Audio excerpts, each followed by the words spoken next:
He didn't run. He didn't panic. He didn't say a single word. Inside the thumping VIP booth of Ibiza's exclusive Ibiza Nightclub, while the lights strobed and the crowd danced, Eddie Burton stood completely still. Calm. Clean-shaven. Just another young tourist enjoying the summer nightlife.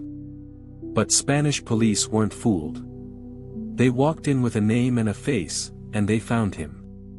The man on their arrest warrant technically didn't exist. Not under that name. Not in Spain. But the face matched, and the reputation behind it was undeniable. Eddie Burton, only 23 years old, was no ordinary suspect.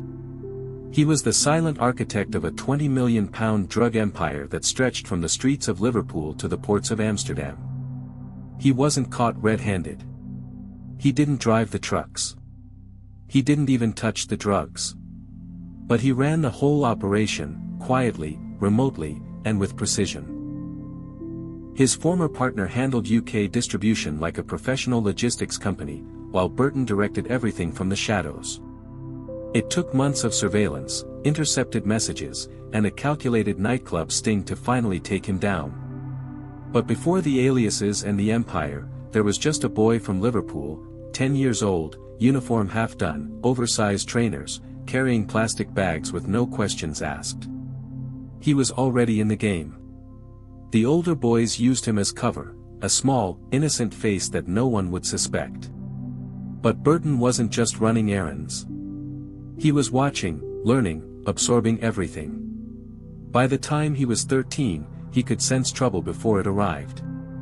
Undercover cops. Shifting routes. Dangerous times. He stayed quiet, never showed off, never flashed money. He played the long game. Family said he was wild. Too clever for his own good. Too angry to follow rules. But Burton didn't want chaos, he wanted control. At 16, he wasn't the runner anymore. He was giving orders. Liverpool taught him survival. Amsterdam gave him scale. At 19, he vanished. No dramatic exit, no missing person reports. Just a quiet one-way flight, a rental flat, and a new name on the lease. No one knew where he went. But everyone understood, he wasn't hiding. He was building. In Amsterdam, he operated like a ghost. No weapons, no bravado, no mistakes. He met people in the background. Switched phones constantly. Rented short-term. Learned the flow of ferries, the rules of freight, the habits of customs officers. Every courier, every driver, every link in the chain only knew one piece of the puzzle. No one saw the full picture. No one, except Eddie. Then came Spain. Sunshine, villas, and silence. Another base. Another layer of distance. He moved people like chess pieces, quietly, efficiently, without emotion. He gave each of them just enough, a name, a route, a location. Never more. Behind it all stood the same boy who once delivered weed in a school bag. Now 21, building an industrial-scale operation, and hiding in plain sight. Meanwhile, back in Liverpool, the system kept running. Her name was C.N. Banks. Not a runner. Not just a girlfriend. She was the bridge. The one who held it all together. On Instagram, she looked like a jet-setter, yachts, beaches, designer bags, glamorous weekends. But behind the filters was a different story. She handled the UK side of the operation like a pro. Money laundering. Courier briefings. Route changes. Between June 2022 and October 2023, she flew to Amsterdam and Spain nearly every month. Always alone. Always precise. While social media showed pool parties, real life was filled with drop-offs, encrypted messages, and high-stakes coordination. She didn't just follow orders. She kept the empire alive. On 2 of those flights, she returned with more than just a suitcase. Phone data would later reveal what she never declared. Hidden in her luggage were bricks of ketamine and cocaine. No criminal record. No flagged history. Just another solo traveler breezing through arrivals, blending in. But phones remember what people try to forget. Deep in her messages were drop-off instructions, coded reassurances, and hidden logistics. After a major drug seizure at the Dover border, she messaged Burton in a panic. "Your prints might be on the bags," she warned. Burton stayed calm. "Don't worry," he told her. "No one's got his prints on file anyway." It was supposed to be low risk. But she wasn't just a mule. She was the one organizing the entire operation. According to the National Crime Agency, she was vital. The link that kept Burton's distance from becoming a weakness. She moved cash, planned trips, and sourced clean couriers. She was his fixer, part firewall, part operator. While Burton kept his name out of the system, she left fingerprints behind, real ones. Her calm became her mistake. She thought her role in the background kept her invisible. That no one would suspect a woman flying alone with a designer carry-on. But every quiet role leaves a trail. And every trail eventually leads somewhere. It was meant to be routine, just another heavy goods vehicle rolling through Dover. The paperwork was perfect. The driver looked relaxed. Boxes neatly packed in the back. But something didn't sit right with Border Force officers, and they flagged it. Hidden underneath taped-up cartons and shopping bags was a different kind of cargo, 90 kilos of ketamine and 50 kilos of cocaine.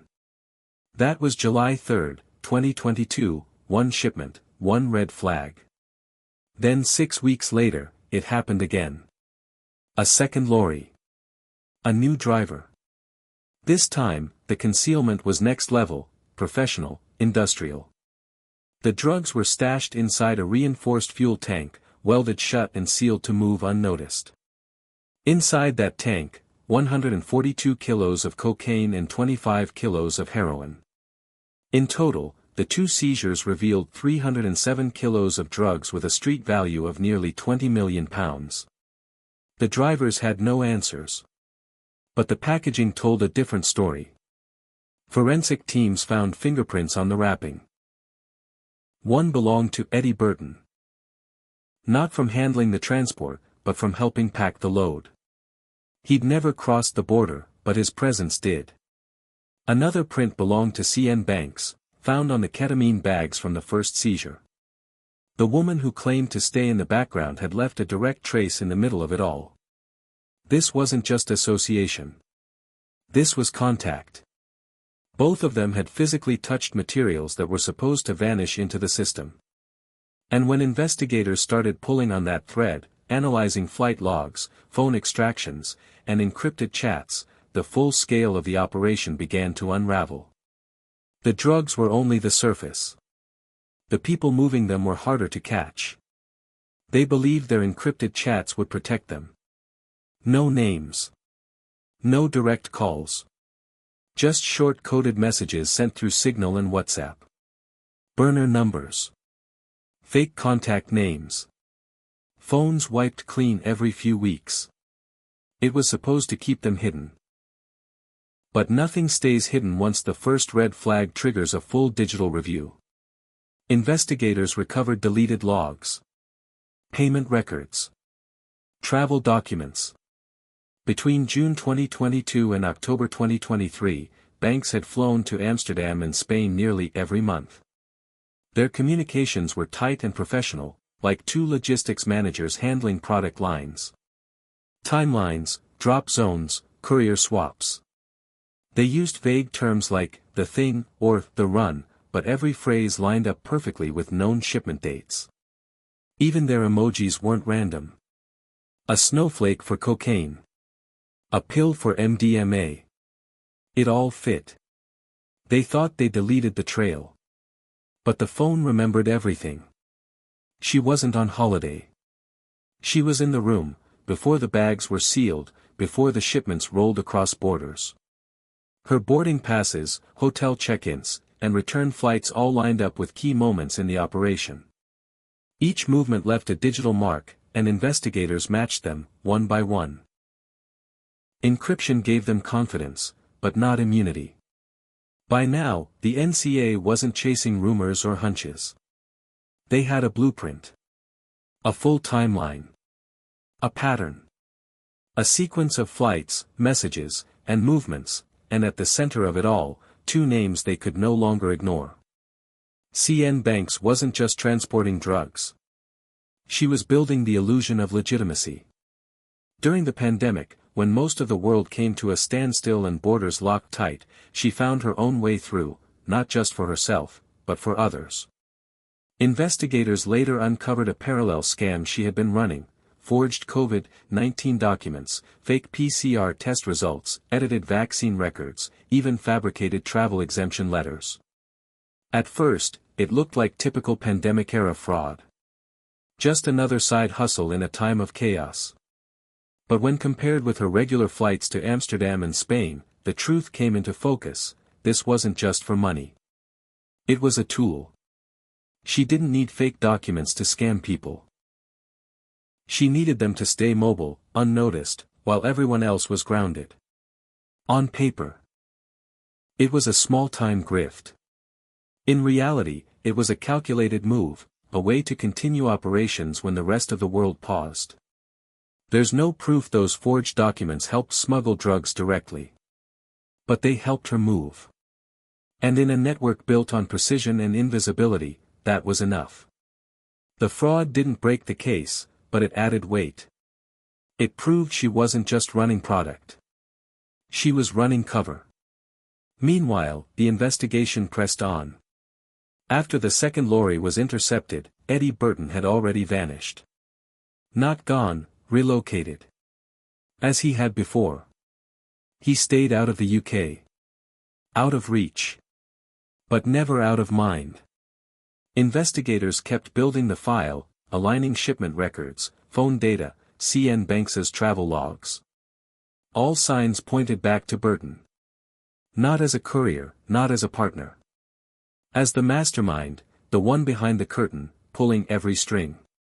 By mid-2023, the evidence was strong enough to activate international channels.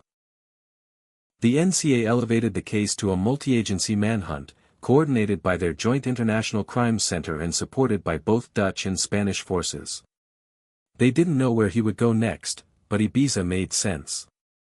He'd been seen there before. Banks had traveled there recently. The island gave him sun, space, and the anonymity he relied on. In August 2023, the net tightened. Intelligence placed Eddie Burton at Ibiza Nightclub. Not on the run. Not hiding. Just enjoying the night. Spanish police didn't hesitate. Inside the club's VIP lounge, surrounded by pulsing lights and pounding bass, they made their move. No chase. No resistance. Just one man, calmly arrested. He was using an alias. The ID didn't match any records. But fingerprints don't lie. And that night, Eddie Burton wasn't just a suspect, he became a match. Within weeks, extradition proceedings began. The man who once believed distance made him untouchable was now headed back to British soil, wrapped in the very web he had spun. But distance only delayed the inevitable. Spanish authorities held Eddie Burton just long enough for the paperwork to catch up. The extradition moved through Germany, processed and approved by the UK's National Extradition Unit. In March 2024, Burton was flown back to Britain under armed guard. It wasn't just a legal transfer, it was the final move in a 2-year investigation that spanned borders, phones, fingerprints, and freight. By the time he touched down, the prosecution had built a wall of evidence. 2 massive drug seizures totaling 307 kilos of Class A and B narcotics. Forensic links that tied both Burton and CN Banks to the packaging before the drugs even entered the country. Dozens of encrypted chats. Flight records. Burner phones. Digital payment trails. Every move, every message, tracked and preserved. He didn't go down fighting. But he didn't go down quietly either. He knew it was over. CN Banks had already been taken in. She was arrested in December 2023 at her home in Liverpool. No dramatic chase. Just a quiet knock at the door and a folder full of evidence she couldn't explain away. On her seized phone, group chats, encrypted instructions, drop-off details, travel dates, and coded references to shipments by weight. Investigators had been watching the messages. Now, they had the proof. When they finally stood in court, they stood apart. No glances. No shared defense. Nothing left to say. The courtroom didn't need a dramatic backstory. It had facts. It had timelines. It had the contents of 2 trucks and the digital fingerprints of 2 people who thought they were untouchable. On February 12, 2025, at Canterbury Crown Court, one of the UK's most well-hidden drug empires came crashing down. Eddie Burton, 23, pleaded guilty to 4 counts of importing Class A and B drugs, heroin, cocaine, ketamine, and cannabis. He wasn't described as reckless. He was described as methodical. A mastermind who built a transnational supply chain, operated through layers of encryption, and outsourced every risk. The judge said Burton believed that youth, foreign borders, and encrypted chats could shield him. That living abroad meant living above the law. But it didn't. Justice found him anyway. CN Banks admitted to 7 charges, including drug trafficking, money laundering, and operational coordination. The court didn't buy the idea that she was manipulated. Or passive. Or forced. The judge called her indispensable. The NCA called her a warning. Because the modern drug trade doesn't always look like back-alley violence. Sometimes, it looks like a boarding pass. A fake PCR test. A WhatsApp message that says, "Don't worry. Your prints were never taken." But they were. And the system never forgets. Eddie Burton was sentenced to 24 years in prison, a sentence that reflected not just the weight of the drugs, but the structure behind them. A business built in silence. Run like a corporation. Fueled by control. CN Banks, 25, received 17 years. Not for standing by, but for making sure it all kept moving. What do you think of the sentencing? Was it too harsh? Too light? Or exactly what they deserved? Drop your thoughts in the comments, we read every one. And if you want more real UK crime stories like this, don't forget to subscribe, turn on notifications, and tell us what case we should cover next. There's always another story hiding in plain sight. Lesson 1, no matter how smart you think your system is, the truth always leaves a trail. Eddie Burton thought he had it all figured out. He didn't deal drugs on the street. He didn't carry them. He didn't drive the trucks. He used burner phones, encrypted chats, fake names, and international borders like a firewall between himself and the law. From the outside, it looked airtight. He operated like a ghost, moving pieces but never being seen. But what he didn't count on was the one thing every criminal underestimates, the details. The small things. A fingerprint on plastic. A flight record that lines up with a drug seizure. A text message sent in code, but too close to the truth. He believed invisibility was safety, that if he never appeared in person, he could never be caught. But every move he made, every step, every message, every hidden bag, left a digital or physical trace. And eventually, those traces added up to a map. A timeline. A blueprint. The same system he thought protected him became the same system that exposed him.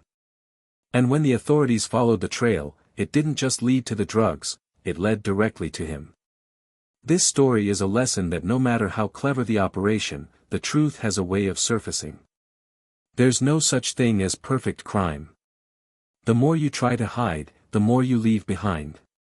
In the end, it's not the chaos that gets you, it's the calm, collected confidence that you're untouchable. Lesson 2, crime doesn't always look like a criminal. When people think of drug traffickers, they imagine tattoos, shady meetings, and gang insignias. But CN Banks shattered that stereotype. On social media, she was just another stylish young woman, poolside pictures, designer bags, European vacations. But behind that carefully curated image was something far more dangerous: logistics planning for an international drug empire. She wasn't just helping, she was managing. The court called her indispensable, and they were right. She planned the routes, arranged the drops, even flew with drugs in her own luggage. She forged COVID documents not to make money, but to stay mobile while the world was frozen. And she did it all while looking like someone you'd scroll past on Instagram. Her story is a warning that in today's world, crime can wear makeup, take selfies, and travel solo in first class. The face of organized crime has changed. It can look innocent. It can look successful. It can look like someone you'd never suspect. That's what makes it dangerous. This case teaches us not to judge criminal operations by outdated images. Sometimes, the most dangerous player in the room is the one you never look twice at. And by the time you do, it's too late.